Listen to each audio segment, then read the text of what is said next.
Beauty makeup വീഡിയോകളുമായി ടിക്ടോക്കിൽ താരമായിരുന്ന 23-കാരി live സ്ട്രീമിംഗിനിടെ വെടിയേറ്റ് കൊല്ലപ്പെട്ടു.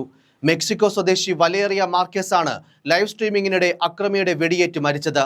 ഇൻസ്റ്റാഗ്രാമിലും ടിക്ടോക്കിലുമായി 2 ലക്ഷത്തോളം ഫോളോവേഴ്സ് ഉള്ള വലേറിയ നഗരത്തിൽ നിന്ന് ഏറെ അകലെയല്ലാതെയുള്ള ജലിസ്കോയിലുള്ള ബ്യൂട്ടി പാർലറിൽ ലൈവ് സ്ട്രീമിംഗ് നടത്തുമ്പോഴാണ് ബൈക്കിലെത്തിയ അക്രമി വെടിയുതിർത്തത്.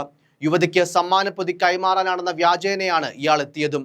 മരണത്തിന് മണിക്കൂറുകൾക്ക് മുൻപ് സലൂണിൽ പോസ്റ്റ് ചെയ്ത ഒരു സെൽഫി അവർ ഇൻസ്റ്റാഗ്രാം സ്റ്റോറിയിൽ പങ്കുവച്ചിരുന്നു. ഒരു സമ്മാനം നൽകുന്നതിനായി നടിച്ച് മോട്ടോർ സൈക്കിളിലാണ് കൊലയാളി എത്തിയത്. എന്നാൽ സമ്മാനപ്പൊതി കൈമാറുന്നതിന് പകരം ഇയാൾ തോക്ക് പുറത്തെടുത്ത് വെടിവെക്കുകയായിരുന്നു. തലയിലും നെഞ്ചിലും വെടിയേറ്റ് വലേറിയ കസേരയിൽ നിന്ന് വീണപ്പോഴേക്കും ഫോൺ ഒരാൾ കൈക്കലാക്കി ലൈവ് സ്ട്രീമിംഗ് നിർത്തി. സ്ത്രീകൾക്കെതിരെയുള്ള അതിക്രമങ്ങളിൽ ഉയർന്ന നിരക്കുള്ള രാജ്യം കൂടിയാണ് മെക്സിക്കോ.